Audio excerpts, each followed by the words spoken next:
ধন্যবাদ।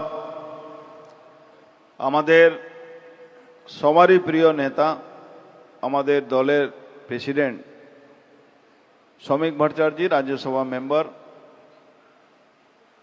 সবাই আপনারা জানেন উনি একটা মুখর ব্যক্তি। যেভাবে উনি রাজ্যসভায় বক্তব্য রাখেন বা আপনাদের সামনে বক্তব্য রাখেন, বাংলার মানুষ যেটা চিন্তা ভাবনা করে সেই কথাটা উনার বলার সবসময় বলেন। শ্যামলী পরিবহনে এই উদ্যোগকে সাধুবাদ জানাই। ক্যালকাটা থেকে দিল্লি, কলকাতা থেকে পুরী, কলকাতা থেকে ব্যাঙ্গালোর, কলকাতা থেকে চেন্নাই, মানে একটা বড় বিজনেসম্যান বলেছিলেন তো, করলো দুনিয়া মুঠি মে। ওই কথাটা বাংলার একজন ব্যবসায়ী চেষ্টা করছেন, সরকার উনার পাশে থাকবে, এর মধ্যে কোনো সন্দেহ নেই, সরকার উনার পাশে থাকবে। বলবর কর্তা এসছেন এখানে, আমাদের আরো এখানে যারা এই এলাকার আশেপাশে যারা বসবাস করেন সবাই আছেন, সাংবাদিক বন্ধুরা আছেন। আপনারা ইতিমধ্যে জানেন আমাদের ক্যালকাটা থেকে সিকিম যে বাসগুলো যেত, একদিক থেকে আসতো, ওরা প্যাসেঞ্জার তুলতো, কিন্তু আমরা ওখান থেকে প্যাসেঞ্জার পেতাম না, একটা ডিফারেন্সে ছিল। সেটাও আমাদের সমঝোতা হয়েছে। কলকাতা আমাদের পশ্চিমবাংলা থেকে সিকিম বাস শুরু হয়েছে। বাংলাদেশে সমস্যা ছিল, সেটাও আমরা প্রায় শেষে মানে চালু করে দিয়েছি। সারা ভারতবর্ষে প্রত্যেকটা স্টেটে, বিশেষ করে আমি শ্যামলী পরিবহন কর্তাকে বলবো কি আপনারা আমাদের যে ধর্মীয় স্থানগুলো আছে সেটা একটা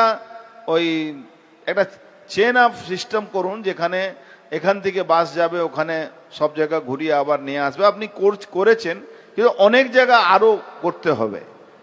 আমরা ডবল ইঞ্জিনের সরকার, আপনার কোনো স্টেটে কোনো সমস্যা হবে না, এর দায়িত্ব কিন্তু আমরা নিতে পারি। কেন সব জায়গা আমরা, আমাদের প্রশাসন, আমাদের ডবল ইঞ্জিনের সরকার আছে। দেখুন, আমার সঙ্গে কথা হচ্ছিল দাদা, তো উনি বলছিলেন কি দাদা কাছে গেছিলাম, মানে শ্রমিকদার কাছে গেছিলাম, এখানে আগে আমাদের চাঁদা দিতে দিতে সমস্যা, মানে আমরা পরেশান হয়ে যেতাম, কি রোজগার করব আর কত টাকা আমরা বাঁটবো।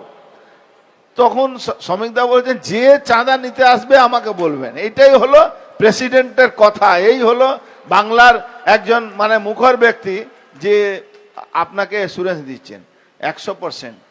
দেখুন, ভয়মুক্ত বাংলা না করলে ভরসা আসবে না। আর আগামী দিন এই ভাঙাচোরা ডিপো দেখতে পারবেন না, একদম ভারতবর্ষে না, বিদেশি মানে সিস্টেম, যেখানে বাস টার্মিনাস বা পেট্রোল পাম্পে গেলে মনে হয় একটা বড় রেস্টুরেন্টে ঘুরছি। এখানেও বাংলা আমরা সেটা শুরু করব। বাস টার্মিনাস, বাস ডিপোগুলোকে অত্যাধুনিক বাস ডিপো তৈরি করব। আপনাদের কিন্তু সাহায্য লাগবে, শুধু সরকার করে দেবে এরকম ব্যাপার নেই। সরকার আর আপনারা, বিজনেসম্যান আর সরকার, দুটো মিলে জুলে কাজ করতে হবে। শ্রমিকদা খুব ভালো কথা বলেন, সরকার ব্যবসা করে না, কিন্তু সরকার ইনফ্রাস্ট্রাকচার তৈরি করার জন্য আপনাকে সাহায্য করবে। ইনফ্রাস্ট্রাকচার তৈরি হবে, সরকার আপনার পাশে আছে। আর বাস ব্যবস্থা বাংলায় আমি বলছি আগামী দিন আরো দেখতে পারবেন, নতুন নতুন জিনিস আপনি দেখতে পারবেন। আমি ইতিমধ্যে একদিন আমাদের মুখ্যমন্ত্রী বলেছিলেন এই বেলতলা যে সমস্যাগুলো হচ্ছে, আমি বলছি আগামী 6 মাসের মধ্যে আর কোনো কাজের জন্য কোনো দালাল ধরতে হবে না, সবটাই অনলাইন করবেন, অনলাইনে পাবেন, 5 পয়সা কাউকে এক্সট্রা দিতে হবে না। আমি বলছি দালালরা, এখন কেউ কেউ বলবে কি দালালরা কিছু রোজগার করছে, রোজগার সৎ পথে করুক না, অসুবিধা নেই। সৎ পথে রোজগার করলে তো কোনো সমস্যা নেই, কিন্তু অসৎ পথে রোজগার করলে কিন্তু আমাদের সমস্যা আছে। আমরা চাইছি সৎ পথে রোজগার হোক। আমরা আপনাকে বলি, ওই বাবুঘাট মানে বাস ডিপোতে প্রায় 250 বাস যায়। 250 বাসে আপনি দেখবেন বেশিরভাগ ইল্লিগাল বাস ওখানে চালানো। আমি রোজ ওখানে রেড করাই। আমি আবার এই ব্যাপারে একটু বিজনেসম্যান হিসাবে আমি বলি বাসটা বন্ধ করতে হবে না, কিন্তু ফাইনটা রোজ করবে। 4 দিন ফাইন করলে 5 দিন ও ঠিক পারমিট নিয়ে নেবে, ঠিক লাইসেন্স নিয়ে নেবে। কেন এটা ফাইন্যান্সিয়ালি যখন সমস্যা হবে তখন কিন্তু হবে। অন্য অন্য দেশে যাবেন, সব মানে ডেভেলপ কান্ট্রিগুলোতে আপনি দেখবেন ও গাড়িগুলোকে আটকায় না পুলিশ, আপনাকে ফাইন করবে, 4 বার আপনার ফাইন হবে, আপনি বাধ্য হয়ে সব আইনটা মানবেন। এই সিস্টেমটা এখানেও আমরা চালু করব। কি আপনার উপরে ফাইন হবে, আপনার মানে কি, যারা বেআইনি কাজ করছে, যারা বেআইনি কাজ করছে তাকে ফাইন দিতে হবে, ফাইন দিলে বাধ্য হয়ে সে আইনের পথে ওকে যেতে হবে। কেন আমাদের ওই কাট মানি, ওভার মানি এটা দেওয়া দরকার নেই।